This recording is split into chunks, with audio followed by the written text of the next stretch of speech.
We start with a real crowd pleaser who transitions from radio to national TV 12 years ago. And audiences keep voting to have her talking hot topics every day.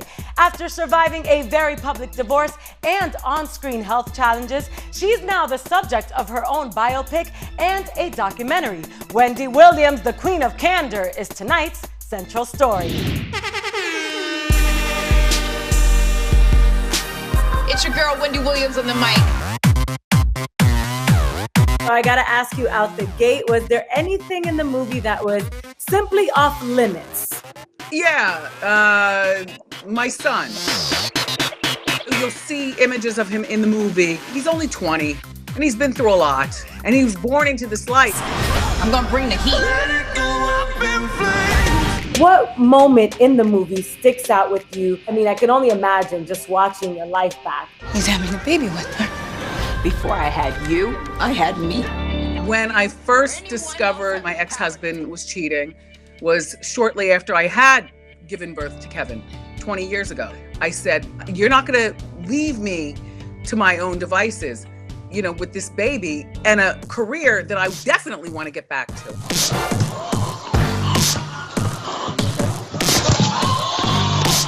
When Sierra Azmi passed out on the stage, she told me that she had to stop and rewind that tape and watch it so many times to get exactly when I threw my hands up and exactly when I started blinking my eyes and exactly how many steps I took forward and how many steps I took backwards. That was not a stunt.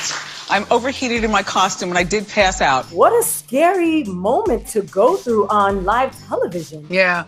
But it was good for ratings. I'm very good at turning a bad situation into a better outcome.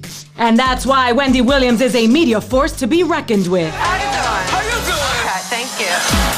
COVID may have kept the dynamic daytime talk show host from the Canadian set of her Lifetime biopic, Wendy Williams, the movie, produced by mega producer Will Packer, but Wendy insisted that her 2003 on-air feud with Whitney Houston made the cut.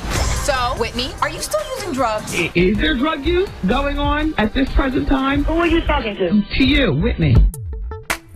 Do you remember what you felt in that very moment? Don't ask me no questions like I'm a child. Yeah, something's about to happen. Good on my part.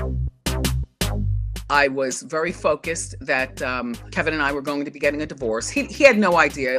I knew. This is not a forever thing. I want to get your opinion on what your family thought of the film. I mean, even your ex-husband, I can imagine he has his own opinions. No. You know what?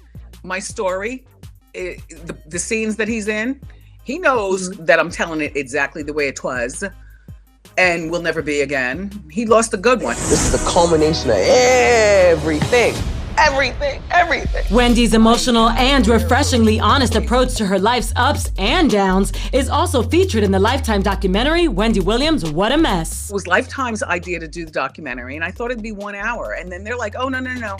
It's 2 hours. She could forgive an affair, but an affair with a baby, that's it. Was it therapeutic for you at all to do these projects?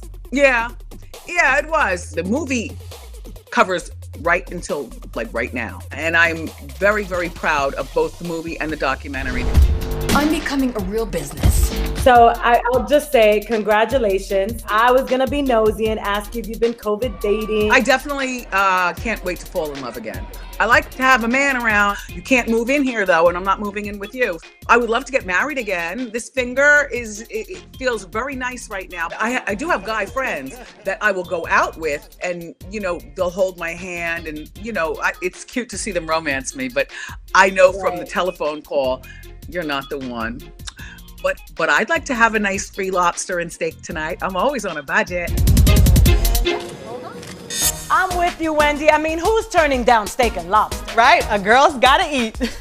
All right, moving on to some other fan favorites. While some very powerful young women are expanding a television empire, Lil Wayne has found a way of escape in tonight's traffic jam. The president granted pardons to Lil Wayne. Lil Wayne's get out of jail free card granted. Outgoing President Trump granted the rapper with a pardon. Wayne, who threw his support behind President Trump on the campaign trail, faced 10 years in prison for weapons possession. I need you to choose me or this. What? Yeah, what? Don't play dumb, Zoe. Look, Aaron, I'm a 10, and what we have is electric. I don't have time to play games. I need to practice my violin. Welcome back. That was the daughters of the Blackish family empire as the now iconic sitcom keeps the flagship on top while becoming a legendary launchpad for its stars and their spin-offs. From feature films to other ish business, these mini moguls are shining in front of the camera and behind the scenes.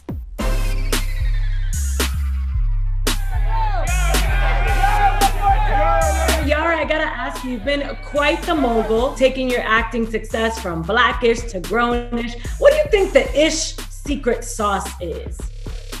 I mean, I guess you gotta ask Kenya, who created it all. But I think what was so nice about Grownish is that in no way did we try to replicate Blackish. We have an incredible crew of folks that make the show so special, and everything from the tone of it to the subjects we cover. Wardrobe, that's me. And I think that's what makes it so cool, is that we weren't trying to make a Blackish 2.0, because Blackish does what it does really well. And so we went on a whole separate adventure. That adventure has proven a successful one for the mini moguls of the Blackish empire. Yara, at the ripe age of 20, signed a development deal with ABC Studios to create and produce cable projects. There was Brenda, Letitia, Linda, Felicia, Dawn, LaShawn. While her TV baby sis, the 9-time NAACP award-winning Marsai Martin, has taken the Blackish brand to the next level. After producing the film Little, Marsai became the youngest executive producer in Hollywood history, with a reported net worth of $5 million, and she's only 16. Chloe, Halle, I just want to say congratulations on your new gold plaque. I'm really happy that people are being really receptive to the music. And it's official, the Bailey sisters, Chloe and Halle, are now certified gold. Their single Do It from their second studio album, Ungodly Hour, made history, becoming their first chart topper on the Billboard Hot 100. But hold on tight, the Atlanta sisters' Hollywood stock is set to explode even further when Halle hits the big screen as Ariel in Disney's upcoming live-action version of The Little Mermaid. I just really want to grow on my self-love and self-confidence. I feel like sometimes I get in my shell and I start thinking all this stuff, and I'm like, I can do it. So that's what I have to remember this year. You know, music has always been our first love, our baby. Okay, pause. Did she just interrupt that shred? No, she would not do that. I can't wait to grow more as an actress. I'm happy that we're on this show with an amazing cast, and we can call everyone our friends on here. Is everything okay? No, it's hot as fish grease out here, and nothing about this fabric is breathable. And now that Freeform's Grownish has returned with all new episodes, you'll notice a new face in the form of rising star, fashion designer, and mini mogul herself, rapper Saweetie. I hit a phone with a T like, bitch, guess what? This is your acting debut. Congratulations. Why Grownish? I think it's on brand, and you know, I went to college, so I know what it feels like to be a college girl, to want to drop out and to get into the entertainment industry. Yara is like a little sister, but it was really hard because my character Indigo is really mean, and I'm not mean. Any plans for your days off? Yara's producing and really taking things to another level. What do you think it is about young women now that have that drive and feel like we can do multiple things? I think that's just what's so great about the Icy brand, is I'm just all different types of level of a businesswoman, a woman, a college graduate, a fashionista, an actress now. I'm a dynamic woman. All these boss ladies making major moves. I love to see it. All right, we'll be right back with the controversial actor-director who's aiming for a second chance as we investigate America's problem with Nate Parker. That's coming up next.